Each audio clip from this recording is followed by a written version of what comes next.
He was the kind of heartbreak you never fully recover from. The type that rewires your brain and leaves you permanently bracing for impact. 10 years ago, he looked me in the eye and chose his comfortable lie over me. Tonight, he's standing on my porch, begging for a do-over. It was a Tuesday, the most aggressively unremarkable day of the week. I was standing at my kitchen island, eating cold pad thai straight from the cardboard container, watching the rain blur the streetlights of downtown Seattle. I was 32, recently promoted, and entirely used to the quiet of my apartment. I liked the quiet. I had spent my 20s running from it, filling the silence with meaningless dates, crowded bars, and men who forgot my name by morning. But by 30, I had made a truce with the emptiness. It was safe. It didn't ask anything of me. Then the intercom buzzed. It was a harsh, synthetic screech that made me jump, dropping a stray noodle onto the quartz countertop. I stared at the plastic panel on the wall. Nobody buzzed my apartment unannounced. My friends knew better, and delivery drivers usually just left things in the lobby. I pressed the button. Yeah, static crackled. A beat of heavy, breathless silence followed. Then, a voice. Ian, it's me. 2 words, 4 syllables. That was all it took to tear down a decade of carefully constructed architecture. My stomach dropped into a bottomless gorge. The rational part of my brain, the cynic who paid the bills and managed a team of 15 graphic designers, told me it was a trick of the audio, a coincidence, a stranger with a similar cadence. But the rusted, bruised thing in my chest knew instantly. It was Colin. Ian? The voice came again, smaller this time, frayed at the edges. Please, just 5 minutes. I didn't answer. I pressed the door release button, my finger lingering on the plastic longer than necessary. I waited by the door, listening to the heavy thud of the elevator mechanics down the hall. My mind violently dragged me backward. I didn't want to go, but the memories were pulling with a gravitational force. Winter, 2016. The alleyway behind O'Keefe's pub. The smell of stale beer, damp wool, and his cheap cedar cologne. I had pinned him against the brick wall, laughing. My hand slipped under his coat to feel the warmth of his chest. He was kissing me back, hard, desperate. But then the heavy metal door of the bar swung open. Laughter spilled out. Colin shoved me, not a gentle push, a violent, panicked shove that sent me stumbling backward into a pile of trash bags. He wiped his mouth with the back of his sleeve, his eyes wide and terrified as his frat brothers rounded the corner. Just some drunk guy, Colin had said to them, not even looking at me. Let's go. I had waited for him to text, to apologize, to sneak into my dorm at 2 a.m. like he always did. But he didn't. 3 days later, he told me we were done. He said the words in a sterile campus coffee shop, keeping 3 feet of distance between us. I can't do this, Ian. I'm not like you. I need a normal life.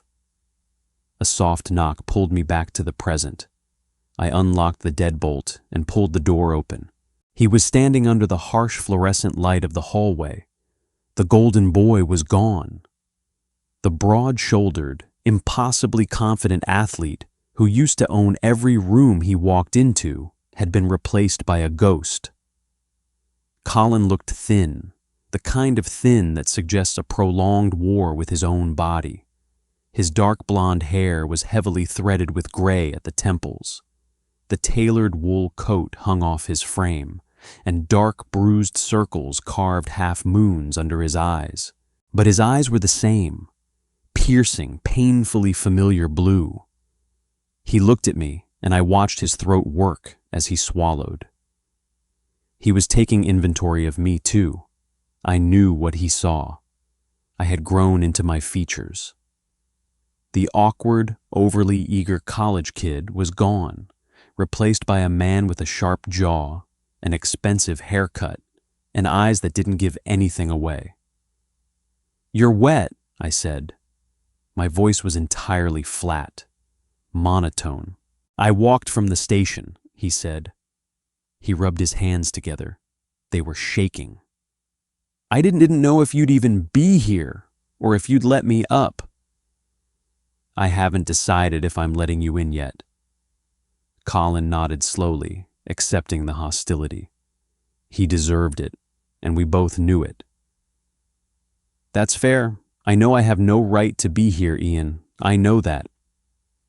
"Then why are you?" He looked down at his shoes. Expensive leather, soaked through and ruined. "Because I didn't know where else to go.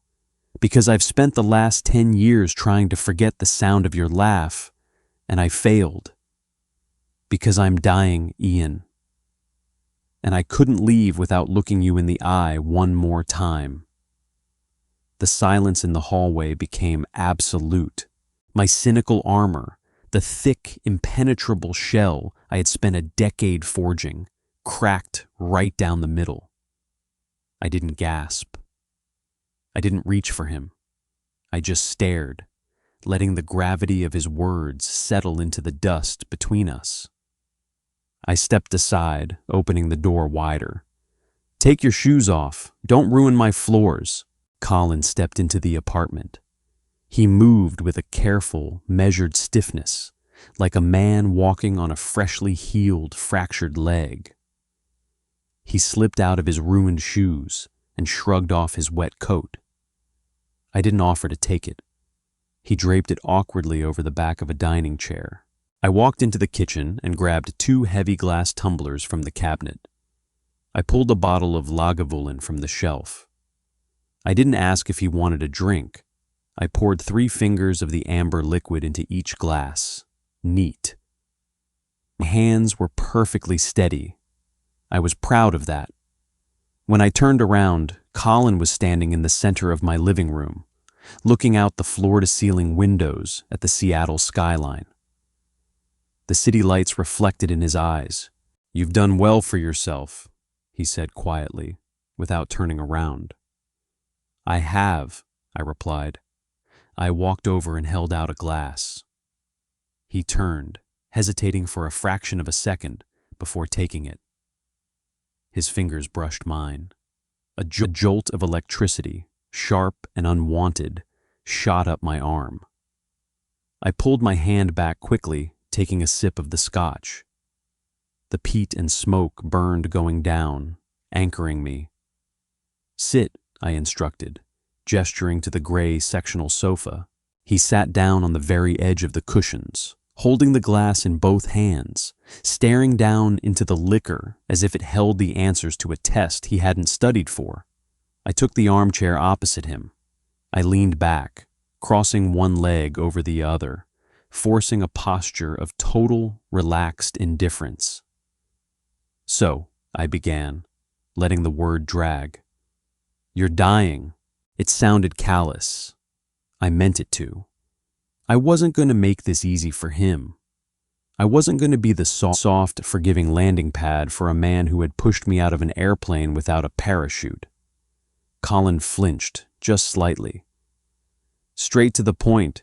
You used to be softer." "I used to be 19, I shot back. "Now I'm 32, and I don't have patience for theatrics. What is it? Cancer? Heart?"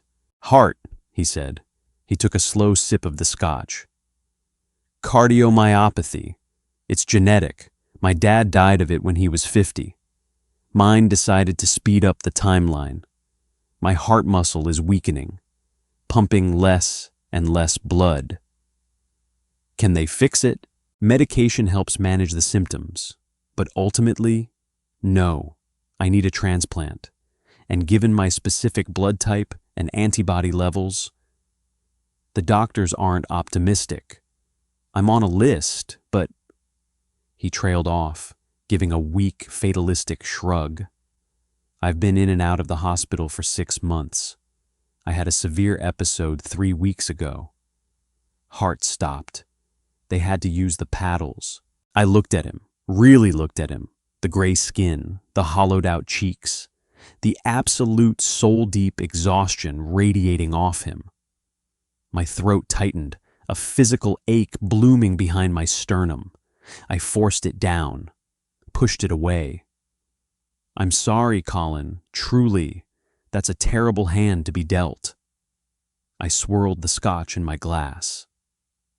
But it doesn't explain why you're on my couch. You have a wife. Last I heard, anyway. Rachel and I divorced 3 years ago, he said, his voice hollowing out. It wasn't a bad split, just inevitable. She realized I was never really there.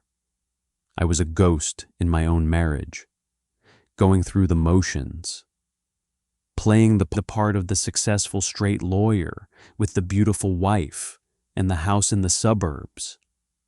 The normal life, I quoted back to him, my voice dripping with ice. That's what you told me you needed. Colin squeezed his eyes shut. A deep breath shuddered through his chest. I know what I said. God, Ian, I know. It plays in my head on a loop. I was 21 years old. I was terrified. My family, my fraternity, my entire world was built on this image of who I was supposed to be. And then I met you in that history seminar, and you just shattered it. You made me feel things I didn't know how to handle. I loved you. Don't, I snapped, sitting forward, the glass hitting the coffee table with a sharp clack. Do not do that. You don't get to come in here, a decade later, and use that word. You didn't love me, Colin. You loved the thrill. You loved experimenting in the dark where nobody could see you. But the second the lights turned on, you threw me in the trash. That's not true, Colin leaned forward, his voice rising, cracking with sudden, desperate energy. I was a coward. I am a coward. But I loved you. I shoved you away that night because I was panicked, and I broke up with you because I thought if I cut you out, the feelings would go away. I thought I could force myself into the mold. But it never worked. He set his glass down next to mine. He leaned closer, his blue eyes pleading, stripped of all pride, all ego. When the monitor started screaming 3 weeks ago, Colin whispered, his voice trembling. When my vision started going black and I knew I was checking out, my life didn't flash before my eyes, Ian. Just one moment did. It was the afternoon we skipped class and drove out to the coast. You fell asleep against the passenger window. The sun was on your face. I remember looking at you and thinking, this is it. This is what peace feels like. A tear breached the corner of his eye and tracked down his gaunt cheek. He didn't bother wiping it away. I woke up in the ICU 3 days later, he continued, his voice barely audible over the sound of the rain lashing against the glass. And I realized I had wasted my entire life being afraid. I traded the only real thing I ever had for a lie that made me miserable. And I am running out of time. I stared at him. The silence stretched, thick and suffocating. The cynic in me wanted to laugh. It was so perfectly, tragically cliché. The closeted guy realizes his mistake only when staring down the barrel of his own mortality. He wants absolution. He wants me to pat his hand, tell him it's okay, and ease his guilt before he flatlines for good. So what do you want from me, Colin? I asked, my tone deadly quiet. You want me to forgive? Fine. You're forgiven. Go in peace. You want me to say I understand? I don't, but I can pretend. What is the objective here? I don't want your absolution, Colin said fiercely. He reached out, his hand hovering over mine, not quite touching. I want a chance. One last chance. A chance for what? We're strangers. To prove I'm not that scared kid anymore. To know you, the man you are now. He swallowed hard. Let me take you to dinner. One dinner. Just two guys sitting in public, in the light. If you hate it, if you look at me and feel absolutely nothing, I will walk away. I will never bother you again. But please, Ian, don't let my story end with me leaving you in the snow. I looked down at his trembling hand hovering over mine. I thought about the fortress I had built. The safe, predictable, quiet life. Then I looked up into the eyes of the boy who broke me, trapped in the body of a dying man. I took a breath. Friday evening brought a punishing rain that turned the Seattle streets into slick black mirrors. I booked a table at an Italian place down in Pioneer Square. It was loud, notoriously cramped, and obnoxiously bright. I wanted zero shadows. I wanted a packed room where we would be shoulder to shoulder with finance bros, tech executives, and tourists. If Colin wanted to hide, I was going to make it impossible. I arrived 10 minutes early. I ordered a gin martini and watched the door. He walked in at exactly 8 o'clock. He wore a navy sweater that hung a little too loosely on his frame, but his hair was combed and he carried a bouquet of white anemones. He looked around the crowded host stand, spotted me in the back booth, and started weaving through the tight tables. People stared. He bumped into a waiter carrying a tray of Prosecco, apologized profusely, and kept his eyes locked on mine the entire time. 10 years ago, Colin would have scanned the room for exits. He would have checked to see who was watching. Tonight, he didn't even glance at the other tables. He slid into the leather booth across from me. He placed the flowers gently onto the table. Anemones, I observed, keeping my voice neutral. They mean forsaken love, or anticipation, depending on who you ask. Colin offered a small, crooked smile. I just remembered you used to sketch them in the margins of your history notes. I didn't know the meaning. I took a sip of my martini. The gin was ice cold, biting the back of my throat. You look exhausted. I walked up an incline, he admitted, unbuttoning his coat. His breathing was shallow, slightly labored. He reached for the water glass the busboy had just filled and took a long drink.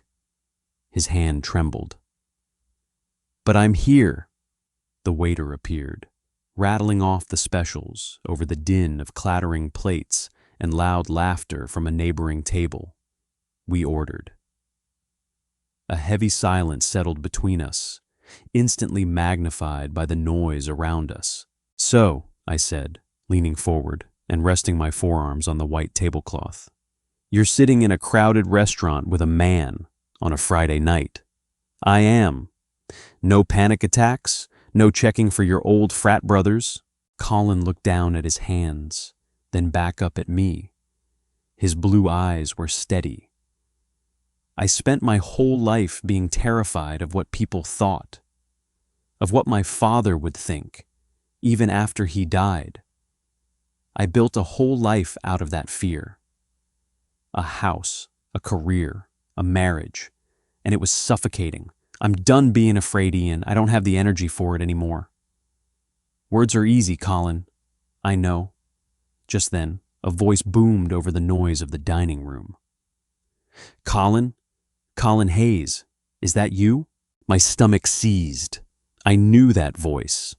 It was Greg, a guy who used to play lacrosse with Colin back in college. He was wearing a Patagonia vest, holding a glass of Cabernet, and beaming as he approached our table. I immediately tensed, my defensive walls snapping upright. I waited for it. I waited for Colin to drop his hand beneath the table. I waited for the lie. Oh, this is just a work colleague, an old friend. Colin turned. He didn't flinch. He didn't pull away. Greg, Colin said, his voice perfectly even. It's been a long time. Man, you dropped off the map. Greg clapped a heavy hand on Colin's shoulder. Rachel told me you guys split. I've been meaning to call. How have you been? Who's your buddy? Greg looked at me. He didn't recognize me. I was just the guy Colin shoved into the garbage 10 years ago. Colin didn't miss a beat. He reached across the white tablecloth and placed his hand firmly over mine. His palm was warm, rough, and completely deliberate. This is Ian, Colin said, looking Greg dead in the eye. We're on a date. Greg stopped smiling. He blinked, looking from Colin's face down to our joined hands, and then over to me. A rigid, awkward pause hung in the air. The kind of pause that used to make Colin break out in a cold sweat. Oh, Greg said, his voice dropping an octave, shifting into a forced, polite register. Right, okay. Well, good to see you, man. Catch up soon. Greg practically sprinted back to the bar. I sat completely frozen. My lungs forgot how to pull in air. I stared at Colin's hand resting on top of mine. He didn't pull it away. He simply picked up his water glass with his free hand and took another sip. He got fat, Colin noted casually. A harsh, unexpected sound punched its way out of my chest. A laugh. It was rusty and foreign, but it was real. I looked at Colin, really looked at him, and for the first time in a decade, I didn't see the ghost of the boy who broke my heart. I saw a man who was finally awake. The food arrived. We ate. We talked. He told me about his divorce, about the brutal, sterile reality of hospital waiting rooms, about how food had lost its taste. I told him about my promotion, my apartment, the quiet life I had built. I didn't sugarcoat the loneliness. I didn't need to. By the time the plates were cleared, Colin was fading. The flush of adrenaline had worn off. His skin was gray, pulling tight across his cheekbones. He pressed a hand to his chest, closing his eyes as a shallow, ragged breath shuddered through him. Colin? I asked, my cynical armor entirely fractured. Just tired, he whispered, opening his eyes. They were entirely bloodshot. My battery drains fast these days. I signaled the waiter and dropped my credit card on the tray. Come on, I'm taking you home. Autumn dissolved into a bitter, punishing winter. By November, Colin hadn't gone back to his empty suburban house. He moved into my guest room instead. It wasn't born out of some grand, sweeping, romantic gesture. It was purely practical. His heart was failing, his stamina was non-existent, and he couldn't navigate the split-level stairs at his place anymore without risking a collapse. Our routine abruptly shifted from public dinners to strict medication schedules and doctor visits. My pristine, obsessively quiet apartment filled with the mechanical, rhythmic drone of an oxygen concentrator. The sharp, sterile smell of antiseptic wipes and crushed pills replaced the scent of my expensive cedar candles. I learned how to read a blood pressure cuff. I learned how to track his fluid intake on a legal pad. I learned the terrifying difference between a cough that meant the winter air was too dry and a wet, rattling cough that meant fluid was pooling in his lungs. It was an ugly process. It was humiliating for him, stripping away the last vestiges of his pride. But it was also intensely, undeniably intimate. I would wake up at 3 a.m. to the sound of him struggling to pull air into his chest. I would leave my warm bed, walk down the dark hallway, and sit on the edge of his mattress. I would hold his hand while his ribcage heaved, wiping the cold, clammy sweat from his forehead with a damp washcloth until his breathing stabilized. Sometimes he would fall back asleep immediately. Other times, we would just sit there listening to the city traffic far below. "You shouldn't have to do this," he gasped one Tuesday night in late January. The wind was howling off Puget Sound, violently rattling the floor-to-ceiling windows of the guest room. "Shut up and breathe," I told him gently, reaching forward to adjust the clear plastic cannula under his nose. The tubing had slipped down his cheek. "I ruined you," he choked out, his chest hitched, tears mixed with the sheen of sweat on his graying skin. 10 years ago, I ruined your capacity to trust anybody, and now I'm ruining the peace you managed to build. I just take from you, Ian." I paused, the damp washcloth hovering over the basin. I looked down at his frail, trembling hands resting on the duvet. 10 years ago, those hands could have benched 200 pounds without breaking a sweat. Now, they could barely hold a glass of water. The anger I had carried for a decade, the heavy, toxic sludge that fueled my corporate ambition and kept every potential partner safely at arm's length, was entirely gone. It had burned away completely over the last 3 months, leaving only a quiet, heavy grief in its place.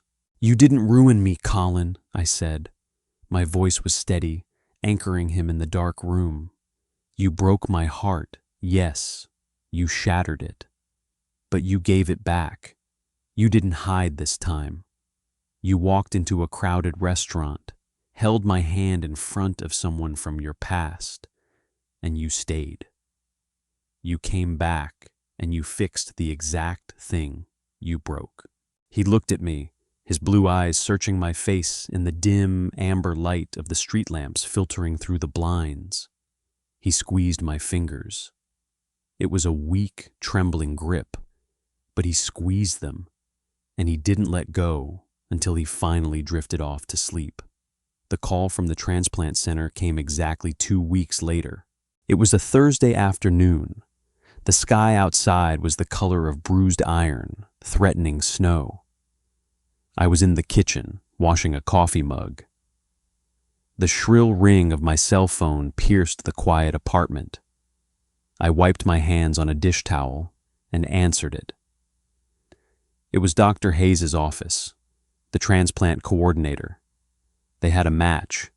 A viable donor had just become available. We needed to be at the hospital in exactly 20 minutes. Adrenaline spiked through my veins, hitting my system like ice water. My hands started to shake. I dropped the phone onto the kitchen island and ran into the living room. Colin was asleep in his favorite armchair by the window, a thick wool blanket pulled up to his chin. The oxygen machine hummed faithfully in the corner. "Colin?" I said, my voice sharp with urgency. I shook his shoulder gently. "Colin, wake up. We have to go. It's the hospital. They have a heart." He didn't move. "Colin!" I said louder. My voice cracked. I gripped his shoulder and shook him harder. His head rolled limply to the side against the upholstery.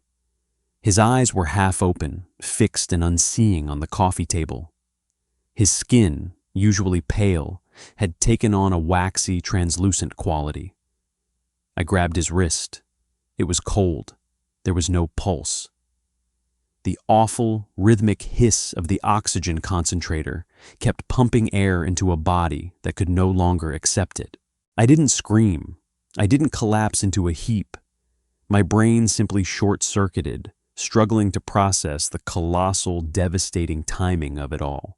I slowly sank onto the hardwood floor next to his chair. I took his heavy, cold hand in both of mine and brought it to my mouth.